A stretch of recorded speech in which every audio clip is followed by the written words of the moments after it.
오늘 우리에게 주시는 하나님의 말씀은 요한복음 18장 12절에서 27절의 말씀입니다. 이에 군대와 천부장과 유대인의 아랫사람들이 예수를 잡아 결박하여 먼저 안나스에게로 끌고 가니 안나스는 그의 대제사장인 가야바의 장인이라. 가야바는 유대인들에게 한 사람이 백성을 위하여 죽는 것이 유익하다고 권고하던 자로라.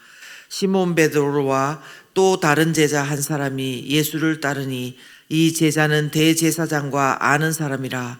예수와 함께 대제사장의 집들에 들어가고 베드로는 문 밖에 서 있는지라. 대제사장을 아는 그 다른 제자가 나가서 문 지키는 여자에게 말하여 베드로를 데리고 들어오니 문 지키는 여종이 베드로에게 말하되 너도 이 사람의 제자 중 하나가 아니냐 하니 그가 말하되 나는 아니라 하고 그때가 추운 고로 종과 아랫사람들이 불을 피우고 서서 쬐니 베드로도 함께 서서 쬐더라. 대제사장이 예수에게 그의 제자들과 그의 교훈에 대하여 물으니 예수께서 대답하시되 내가 드러내놓고 세상에 말하였노라. 모든 유대인들이 모이는 회당과 성전에서 항상 가르쳤고 은밀하게는 아무것도 말하지 아니하였거늘 어찌하여 내게 묻느냐. 내가 무슨 말을 하였는지 들은 자들에게 물어보라. 그들이 내가 하던 말을 아느니라. 이 말씀을 하심에 곁에 섰던 아랫사람 하나가 손으로 예수를 쳐 이르되 네가 대제사장에게 이같이 대답하느냐 하니 예수께서 대답하시되 내가 말을 잘못하였으면 그 잘못한 것을 증언하라. 바른 말을 하였으면 네가 어찌하여 나를 치느냐 하시더라. 안나스가 예수를 결박한 그대로 대제사장 가야바에게로 보내니라. 시몬 베드로가 서서 불을 쬐더니 사람들이 묻되 너도 그 제자 중 하나가 아니냐. 베드로가 부인하여 이르되 나는 아니라 하니 대제사장의 종 하나는 베드로에게 귀를 잘린 사람의 친척이라.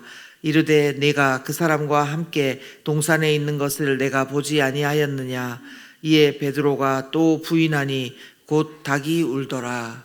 아멘. 3월 30일 오늘도 복된 날 아침입니다. 오늘 본문을 보면은 두 대제사장의 모습이 나옵니다.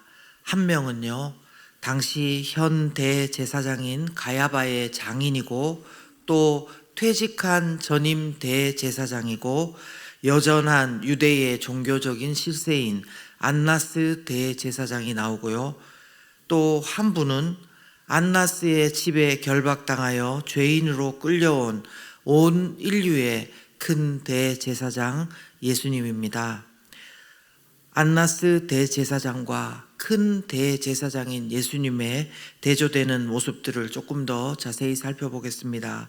먼저 보이는 모습에서 신분과 처지가 대조되어서 나타나고 있습니다.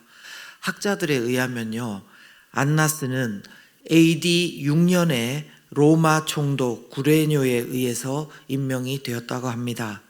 나중에 그의 5 아들도 대제사장을 지냈고 당시는 사위인 가야바도 대제사장을 지내고 있었습니다.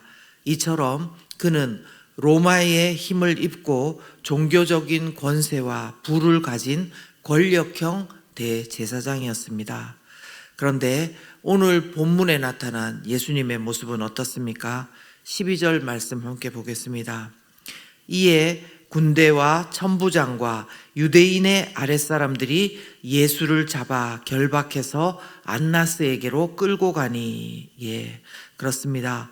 예수님은요, 군대와 천부장과 유대인의 아랫사람들에 의해서 결박당해 죄인으로 안나스의 집으로 끌려와 있습니다. 겉으로 보면 안나스 대제사장은 심판자 모습이고 예수님은 죄인의 모습입니다. 두 번째로 또 보면요, 예수님과 안나스가 주고받는 그 말에서 대조가 됩니다. 사람들에게 종교 지도자로 인정받았던 안나스의 위세는요, 지금 엄청나게 환호를 받고 있었던 예수님을 군대를 동원해서 잡아올 만큼 그 위세가 대단했습니다. 그러나 존경받는 것과는 달리 안나스의 신분은 불법적이었고 전형적인 어둠의 방법으로 은밀하고 사악하게 신문을 했습니다. 19절에 보시면 대제사장이 예수에게 그의 제자들과 그의 교훈에 대하여 물으니 이렇게 이야기하고 있습니다. 먼저 대제사장은요, 예수님의 제자들이 누구인지 예수님에게 신문합니다. 그리고 또 무엇을 가르쳤는지를 예수님에게 묻습니다. 이것은 궁금해서 또 뭐 배우려고 묻는 것이 당연히 아니고 고의적으로 제자들을 잡아들이려고 하고 예수님 말씀에도 죄거리를 잡아서 죽이려고 하는 것이었습니다. 그러나 이런 안나스 대제사장의 신문에 예수님은 당당하게 이렇게 말씀하셨습니다. 20절에서 21절 말씀인데요. 예수께서 대답하시되 내가 드러내놓고 세상에 말하였노라. 모든 유대인들이 모이는 회당과 성전에서 항상 가르쳤고 은밀하게는 아무것도 말하지 아니하였거늘 어찌하여 내게 묻느냐. 내가 무슨 말을 하였는지 들은 자들에게 물어보라. 그들이 내가 하던 말을 아느니라. 아멘. 무슨 말씀입니까? 예수님은 모든 유대인들이 모이는 회당과 성전에서 항상 가르쳤기 때문에 은밀하게 말한 것은 아무것도 없다. 드러내놓고 다 말했고 감출 것이 없다. 그러니까 들은 사람들한테 물어보라. 당당하게 말씀하시는 겁니다. 이제 또 어떤 모습이 대조되고 있는가 보면요. 불법한 폭력과 신문과 또 이에 대한 예수님의 정당한 그 반응이 그 태도가 대조가 되고 있습니다. 예수님께서 대제사장의 신문에 당당하게 대답을 하니까요. 그 옆에 있던 아랫사람이 격분을 한 것 같습니다. 그는 손으로 예수님을 쳤다고 했습니다. 네가 대제사장에게 이같이 답하느냐? 이렇게 예수님을 꾸짖고 있는 모습입니다. 십자가에 예수님이 달리기 전에도 군병들이 주먹으로 예수님의 머리를 치면서 모욕을 주었습니다. 서로 간에 얼마나 이렇게 머리를 치고 손으로 얼굴을 치고 하면 얼마나 모욕적입니까? 근데 지금 대제사장의 아랫사람이 온 인류를 구원하신 예수 그리스도, 그분을 알아보지 못하고 손으로 치고 그렇게 네가 대제사장한테 이렇게 대답하느냐, 이렇게 하는 정말 모욕을 겪으시고 있는 것입니다. 그 당시 법에도요, 이것은 잘못된 거라고 합니다. 아직 죄가 밝혀지지도 않은 죄인에게 손을 대는 것은 그건 아닌데도 불구하고 대제사장의 아랫사람은 예수님을 손으로 쳤고요. 대제사장 안나스는 이에 대해서 당연하다는 듯이 그것을 제재하지 않았습니다. 이때 예수님의 반응 어떻습니까? 폭력에 대해서 폭력으로 대응하지 않으셨습니다. 다만 정당한 주장을 하셨습니다. 23절에 보면 예수께서 대답하시되 내가 말을 잘못하였으면 그 잘못한 것을 증언하라. 바른 말을 하였으면 네가 어찌하여 나를 치느냐 하시더라. 이렇게 말씀하신 것입니다. 이것 역시도요, 법에 따라서 잘못한 것이 있다면 그 잘못한 것을 할 책임이 있는 것입니다. 그 증언할 사람을 데리고 와야 되고요. 근데 그렇게 하지 않은 것에 대해서 예수님께서 불법을 꾸짖으신 것입니다. 여러분, 안나스 대제사장의 모습을 보십시오. 대제사장이 원래 무엇을 하는 사람입니까? 대제사장은 제사장들 중에서 최고의 제사장이고 지성소에 들어갈 수 있는 단 한 사람이었습니다. 그리고 1년에 한 번 있는 대속죄일에 지성소에 들어가서 자신의 죄를 또 속하고 백성들의 죄를 속하는 그런 임무를 맡았습니다. 즉 하나님과 백성들 사이에 중보자 역할을 하고 또 죄 문제를 해결하는 제사를 감독하는 그런 최고의 제사장이었습니다. 그럼에도 불구하고 안나스 대제사장은요, 자신의 본분을 잃어버린 채 하나님 뜻과 상관없이 명예와 권력과 부를 위해서 지금 누구를 죽이려고 하고 있습니까? 하나님이신 예수님, 큰 대제사장이신 예수님을 죽이려고 하고 있는 것입니다. 누구보다 하나님의 말씀을 잘한다고 자부하던 대제사장 아니겠습니까? 그런데 온 인류의 죄를 대속하러 이 땅에 육신을 입고 오신 하나님의 아들 예수님을 전혀 알아보지 못하고요, 그리고 일반 백성들도 혹시 말씀에 기록된 그 선지자가 아닐까 이렇게 예수님을 보면서 생각하는데, 안나스 대제사장은 전혀 알아보지 못하고 본인의 사리 사욕을 위해서 예수님에게 이렇게 가해를 하고 있는 것입니다. 불법적으로요. 자신의 본분을 잊고 눈과 이 모든 것이 딴 데 가 있다는 것을 보여주는 것입니다. 그 당시 이스라엘 백성, 정치적으로는 로마의 압제하에 있었고 신앙적으로는 보호받아야 될 대제사장이나 이런 사람들에게 전혀 보호받지 못하는 그런 상태에 있었습니다. 예수님은 어떻게 되어 있었습니까? 예수님의 마음을 한번 생각해 보십시오. 이 억울한 그 심판 가운데서 예수님은 죄인의 모습으로 결박당해 있습니다. 하나님의 아들로서 십자가 이전에 수치를 경험하고 있고 모욕을 당하고 있는 것입니다. 근데 마땅히 백성들을 돌보아야 될 대제사장은 눈이 멀어서 그저 자기를 죽이는 데 혈안이 되어 있습니다. 또한 바로 여기에 기록된 우리가 잘 아는 게 있죠. 예수님의 수제자 베드로는 예수님이 이렇게 겪고 있는 순간에 3번이나 예수님을 부인하고 또 저주까지 하는 모습을 보입니다. 얼마나 우리가 인간적으로 생각하고 감정적으로 생각하면 마음이 슬프셨을까요? 자, 그렇다면 오늘 우리는 어떻습니까? 우리는 혹시 오늘 우리를 하나님은 택하신 족속이요 왕 같은 제사장이라고 불러주셨는데, 우리는 안나스와 같이 어둠의 일에, 폭력의 일에 나의 유익과 안전을 위해서 타협하고 넘어가고 있는 것은 아닙니까? 우리의 모습을 다시 한번 돌아보면 좋겠습니다. 그리고 또 베드로와 같은 모습이 우리에게는 없습니까?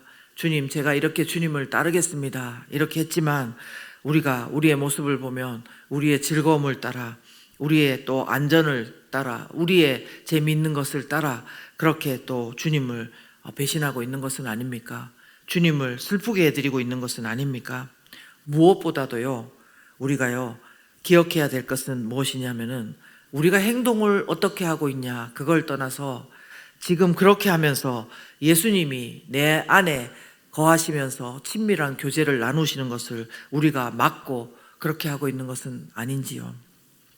중요한 것은 우리가 베드로처럼 되냐 안 되냐, 안나스 대제사장처럼 되면 안 된다, 뭐 어떻게 해야 된다 이런 것보다도요, 우리는 과연 큰 대제사장이시며 우리를 위해서 자신을 제물로 내어주셔서 우리의 과거의 죄와 현재의 죄와 미래의 죄를 다 속하시고 단번에 완전한 제사를 지내신 그 예수 그리스도를 정말 진정으로 우리 마음 가운데 귀하게 여기며 모시면서 그런 확신 가운데 정말 주님과 교제하는 기쁨 가운데 살고 있냐는 것입니다. 바라기는요, 고난주간을 지나가면서 우리 구리지구촌의 모든 성도들은 예수 그리스도의 그 십자가의 사랑과 그 고통, 그리고 단번에 완전히 이루어 주신 그 큰 대제사장 되신 예수 그리스도의 그 사랑과 또 용납함과 이런 모욕도 견디시면서 우리를 위해서 죽으시고 부활하신 그 예수 그리스도와 친밀한 교제를 나누는 우리 모두가 되기를 예수 그리스도 이름으로 축원합니다. 저는 이것을 묵상하면서 갑자기 그런 생각이 들었습니다.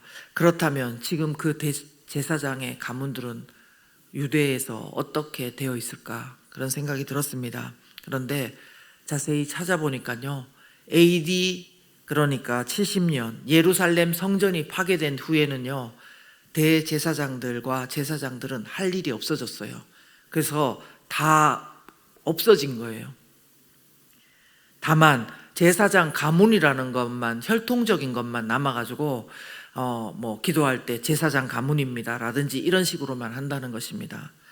과연 하나님께서 예수 그리스도를 보내주셔서 큰 대제사장 삼아주셔서 단번에 완전한 속죄함으로 우리를 구원해 주셨기 때문에요, 역사적으로 대제사장과 제사장들도 성전의 제사 더 이상 하지 않게 된 것, 그렇게 저는 확인이 되었습니다. 여러분도 이런 것들을 마음에 새기시면서 나에게, 온 인류에게 큰 대제사장 되어주신 그 예수님의 그 고난과 그 인내하심과 사랑을 다시 한번 기억하시는 여러분들 되시기를 바랍니다. 함께 기도합니다. 살아계신 하나님 아버지, 오늘 말씀을 보면서 참으로 딴 데 눈이 가 있는 안나스 대제사장, 그러면서도 불법적으로 예수님을 죽이려고 하고 있는 그 사람, 그리고 예수님의 제자이면서도 수제자이면서도 예수님의 그 모든 사랑과 또 기적과 그 말씀들을 들었음에도 불구하고 배신하고 있는 베드로의 모습을 보면서 그 모습이 참으로 참 안타까우면서도 나의 모습이다 싶은 우리가 그런 고백이 우리 가운데 있기를 간절히 바랍니다. 다른 사람의 잘못으로 지적하기보다 이 모습이 바로 나의 모습이고 여전히 예수님을 내가 존중하게, 예수님의 그 사랑과 그 모욕과 그 고난과 수치가 누구를 위한 것이었음을 알지 못하고 행하는 우리가 그런 무지한 자들임을 우리 마음 가운데 깊이 고백하며 다시 한번 우리를 위해서 죽으시고 부활하신 예수 그리스도, 무엇보다 큰 대제사장 되어주셔서 우리의 모든 죄를 단번에 완전하게 해결해 주신, 그러기 위해서 모욕과 고난과 순환을 견디신 예수 그리스도의 사랑을 기억하는 우리 모두가 될 수 있도록 도와주시옵소서. 이제는 우리를 위해서 십자가에서 죽으시고 부활하시고 그 예수님의 은혜와 하나님 아버지의 놀라우신 사랑과 성령의 충만하심과 내주하심이 우리 모두 가운데 영원토록 함께 하시기를 간절히 축원하옵나이다. 아멘.